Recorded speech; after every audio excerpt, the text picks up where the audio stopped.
Қайырлы күн тыңдармандарым. Сан қилы тағдырларды тыңдағыларыңыз келсе, арнама тіркеле отырыңыздар. Жолдан жүгіріп өткен Ақбота сүрініп құлады. Қолындағы пакеті шашылып, өзі тоңқайып жатыр. Күлкі болдым ғой деген оймен дереу орнынан атып тұрды. Абырой болғанда жақын жерде адам көрінбейді. Шашылған пакетін жинап алып енді келе жатыр. Жұмыстан қайтқан түрі болатын. Қазір үйге барып кешкі тамаққа кіріседі, жуатын кірі бар. Арасында балалары бар, аяққа оратылатын. Енесі де отырған шығар күтіп. Күнде осы тірлікке көңілін құлазытып жіберді.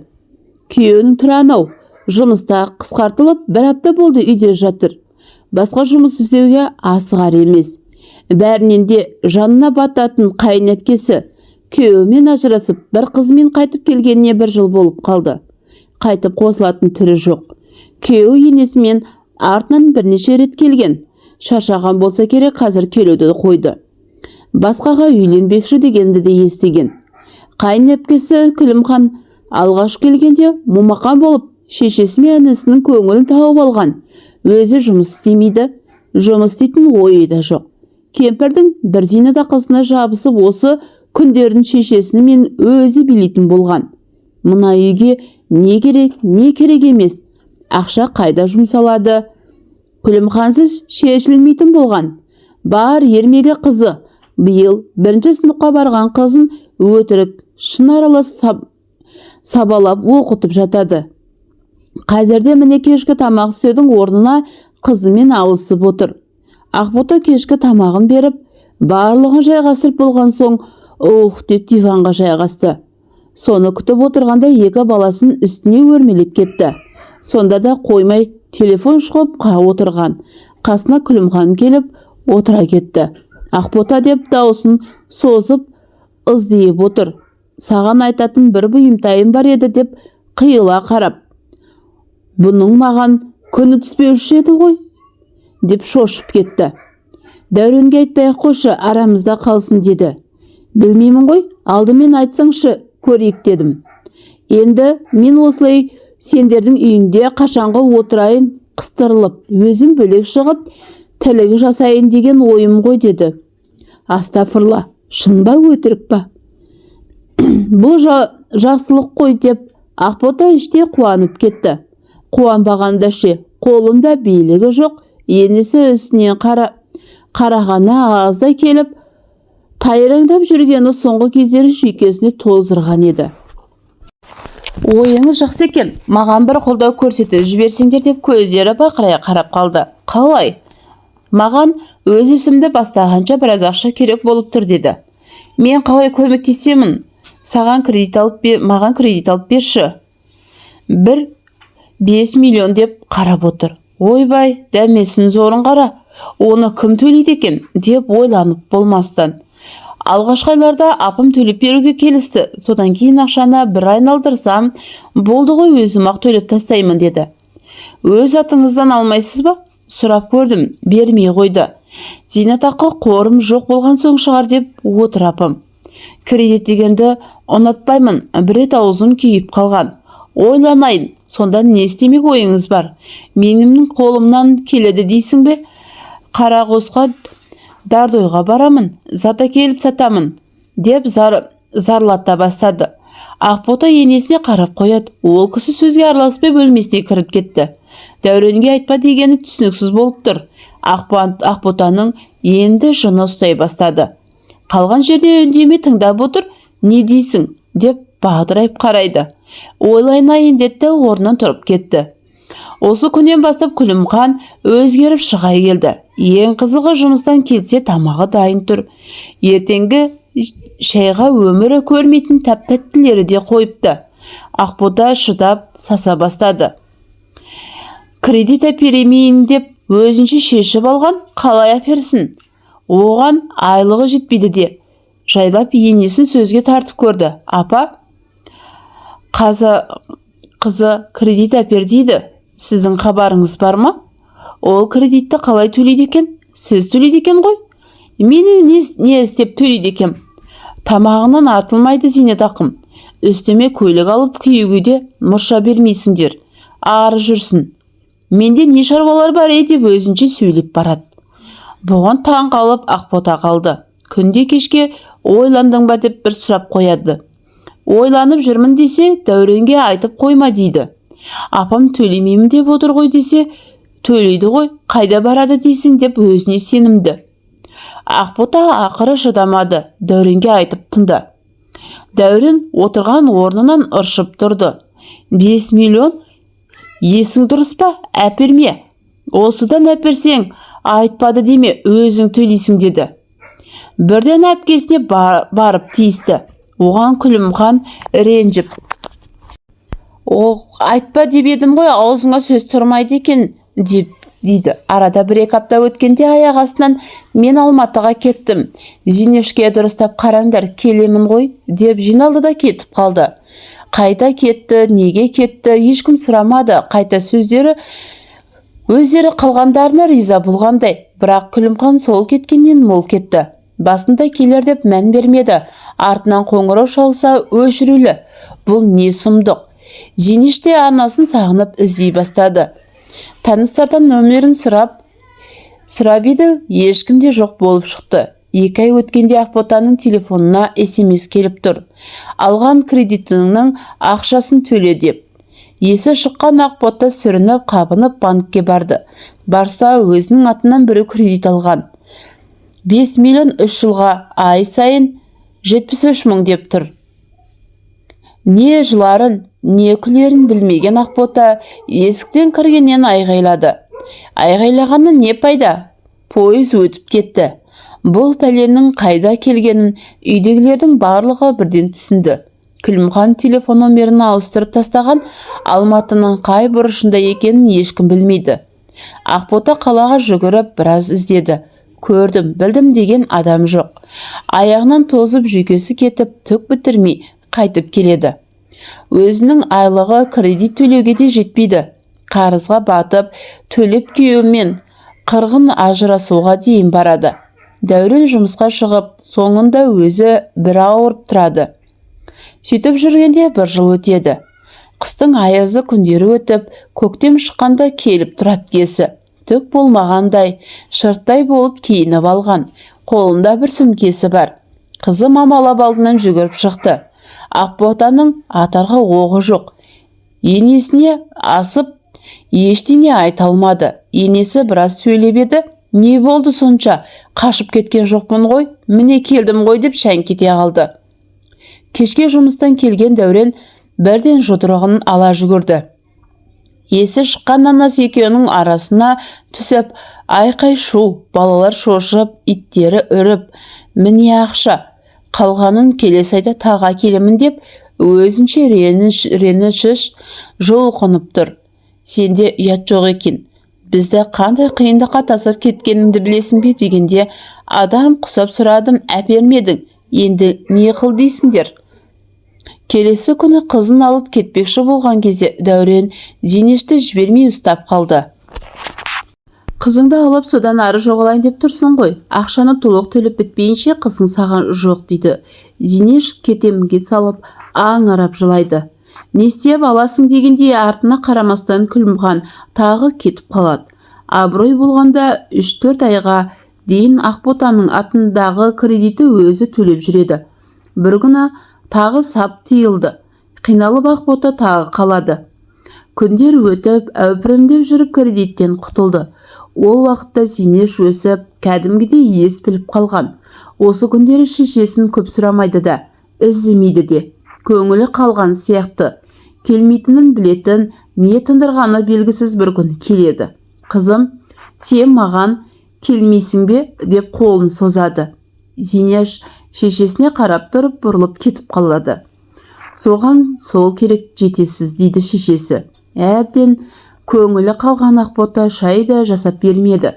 Сөмкесін ақтарып үстелдің үстіне бірдеңелерді қойып жатыр еді. Бізге сенен ештеңе керек емес, өзіңе ал, әне есік деп Дәурен үйден қуып шығады. Мамалап артынан Зинешті де шықпайды. Аулада тұрған Күлімхан екі көзі көл болып жылай бастайды. Мені қайбір жетісіп жүр дейсіңдер, әбден қарғаған сияқтысыңдар. Қаңғырып далада жүрмін. үйді сағындым дейді. Сен өзі кешірім сұрауды білмейсің бе? Бар ақшаны жоқ қылдың, оны бізге төлеттірдің. Қызыңды бізге бақтырып қойдың. Кешірім сұраған келмей ма? Кешіріңдерші мені, бауырым. Сендерден басқа ешкімім жоқ, қайда барам? Кешірші мені, Ақбота, деп жалынып жалбырынады. Енді қайтсын, кешірмегенде өтірік мүләйімсіп үйге қалады. Төленген ақшаны ешкім сөз қылмайды. Оны айтпаса да түсінікті. Бір апта өтті ме өтпеді ме, үйге жылтың етіп біреу жетіп келді. Сары шертпек ұсқынсыз біреу.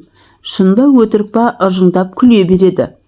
Апа, танысып қойыңыз, күйеу балаңыз Темірлан дейді. Жетіскен екенбіз, жетпей тұрғаны осы еді деп ойлады Ақбота. Темірланның да пысық екен, еш қысылмасан өз үйінде жүргеніне өзін еркін ұстап, еркін тұрып, тамақты жалмап жеп, өтірік әңгімелерін айтып, қарқылдап күліп қоятынын қайтерсің. Оны көргенде Зейнештің түрі тыржиып кетеді. Бір оңашада Ақботаға: жеңге, мамам осы есі дұрыс адам емес па дейді. Не болды? Ақбота қыздың жүзіне таңдана қарайды. Мынандай адамды қалай жақсы көріп жүр? Жақсы көрмейтін шығар, онда біздің үйде не істеп жүр? Ақбота иығын көтеріп білмеймін дегендей болды. Үйдегі тіршіліктен шаршаған Ақбота жұмыстан шығып үйге асықпайтын болды. Үйден бөтен адамның жүргені біртүрлі. Дәурен екеуі бір оңаша қалғанда осы қызапатта ұят жоқ екен. Апам кетсе, сені де мені де аямайды деп еді. Онымен не айтқың келіп тұр дейді. Дәлелдеудің қажеті жоқ. Бір рет қолын көрсеткені сол еді жеткілікті. Сен өзі мені зеңзеп отырсың, а? Мына үйді құжатты кімнің атында? Ондайға бара қоймайтын шығар. Бір күні далада қалмайын. Маған ана күйеу сымағың ұнамайды. Екеу қосылып алып тағы да не ойластып жүргенін қайдан білесің? Апамды жағалауы жаман. Қайдағын айтпа. Апама қолына алтын жүзік тақты ғой. Қашан? Сендер еркектер не байқайсыңдар? Қолында тұр ғой. Апам жайлап түсті. Қазір ол кісіге қызынан артық адам жоқ. Бұрынғыны ұмытып кетті. Өзінің айтуы бойынша сен анаңа түк жақсылық жасамадың деген Дәурен ойланып қалды. Анасына келіп: апа, мына үйдің құжаттары қайда деп еді. Оны қайтесің балам деп жолататын емес. Маған құжаттарды беріп қойыңызшы.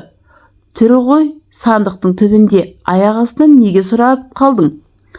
Маған құжаттарды беріп қойыңыз.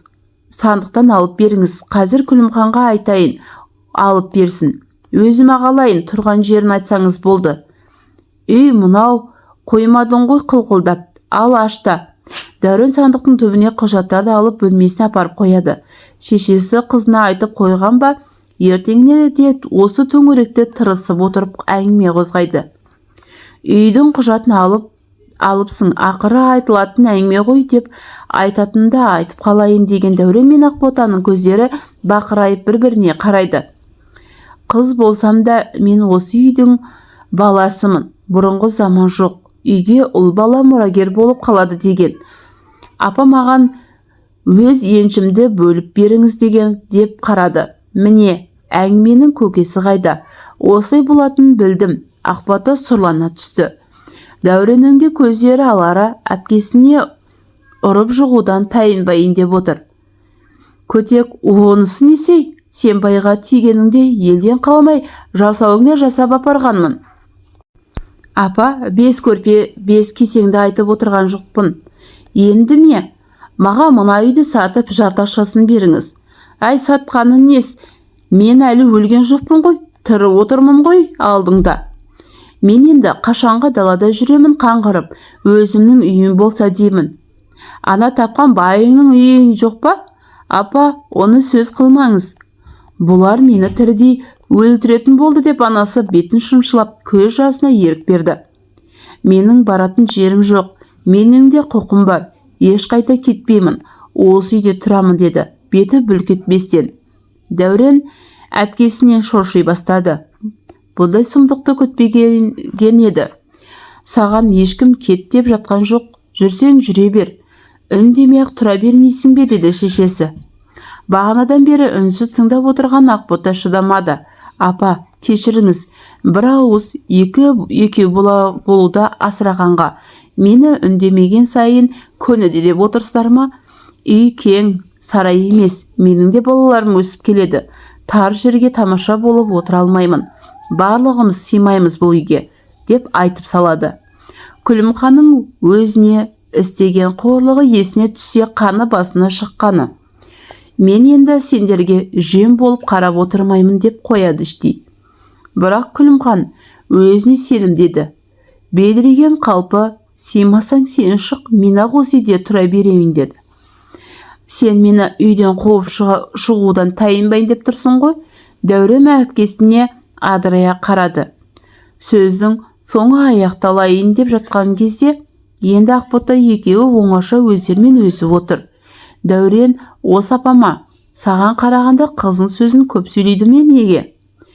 Мен қайдан білейін? Бізден не жаманшылық көрді? Осы сенің апаң туған баласың ба? Деді Дәуреннің көзі бағдырайып кетті. Қайдағын айтпашы осы сен, деп ашулана бастады. Осы қызы қанша жерден жынды істемегені жоқ, бірақ соңында кешіріп қайта оған көп қарайласады ғой, байқайсың ба? Деді сөзді Дәуреннің ойландырды. Соңында тұрмысқа шықты, ажырасты, шынымен далада жүрген жоқ, жаны ашитын шығар, ана емес пе? Сен де айтпайтынды айтасың, деді әйелінің сөзіне жақтырмай қарады. Бірақ Ақботаның сөзінің жаны бар еді. Анасы Айша екі қызы құрсақ көтерген. Күлімханның үлкені бала кезінде шетінеп кеткен.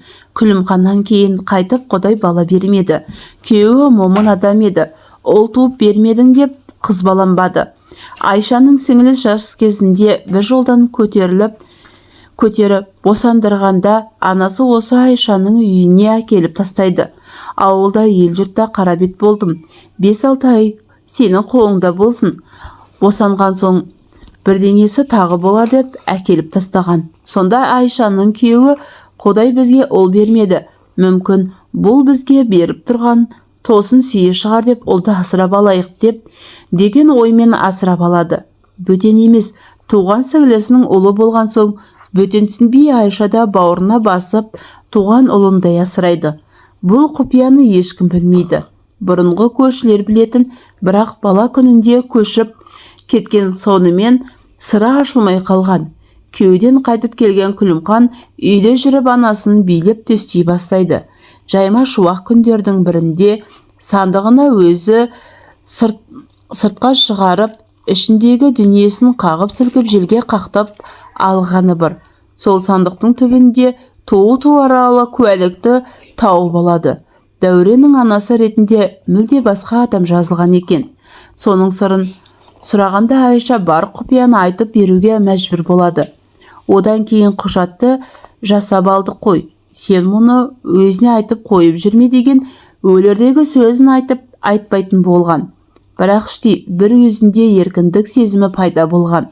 Содан бастап Күлімханның Дәуренге деген көзқарасы да өзгерген. Бауырға деген жанашырлық сезім алыстап бара жатқандай. Оны бірақ Айша сезетін емес. Сабақтан келген Зинеш шешесіне сала түскі асқа дастархан жая бастады. Тамағын ыстық ысытып, үйдегілерге шай берді. Одан кейін де үй жинап апасына көмектесіп жүр. Осыны байқаған Күлімхан таңдана қарап, менің қызым ер жетіп қалыпты ғой, пысық екен деп сөйлеп жатыр. Қызыңды өзің тәрбиелегендей болмашы, жеңгесіне жақсы көмекші дейді Айша. Бекер алып қалмағансың ғой, Ақбота жұмысын жұмсағанға жақсы, үйренгені өзіне жақсы деп сөйлеме деп ұрсып тастады. Апа, менің айтқанымды ойландыңыз ба? Қандай шешім қабылдадыңыз? Қартайғанда шағымда далада қалатын жағдайым жоқ, аулақ жүр дейді. Апа, мен сізді тастамаймын, өзімнің қолыма аламын дейді. Саған мен барады ма екенмін? Балам, аман болсын. Апа, туған қызыңызға жаныңыз ашымайды ма? Мен ғой сіздің қызыңыз. Не деп отырсың? Дәуренді тумасам да өзім бақтым. Туған балам сенен артық. Осы уақытқа дейін жамандығын көрген жоқпын. Келініме де ризамын. Бетіме бір келіп көрген емес. Сен қызсың. Қыз жат жұрттық. Кезінде қайтып келсең, бағыңды ұстай алмағаныңа мені кінәлі емеспін. Мазамды алмай аулақ жүр. Саған беретін үйім жоқ деп кесіп айтты. Анасын сөзін жақтырмаған Күлімхан екі иығын жұлып жеп сілкініп жиналды да кетіп қалады. Артынан Темірланы қоса шығады. Кетіп бара жатып Күлімхан қызына қарамайды да. Жеңеште елемеген адам құсап жүре береді. Жеңге кешке қандай тамақ істейміз деп қоңырау шалып үйін сыпырып жүре береді. Ақбота бұл уақытта аузы бір күйген үйдің құжаттарын жүндеп ауданда жүреді. Күлімханның келесі келгеніне дайын болмақ.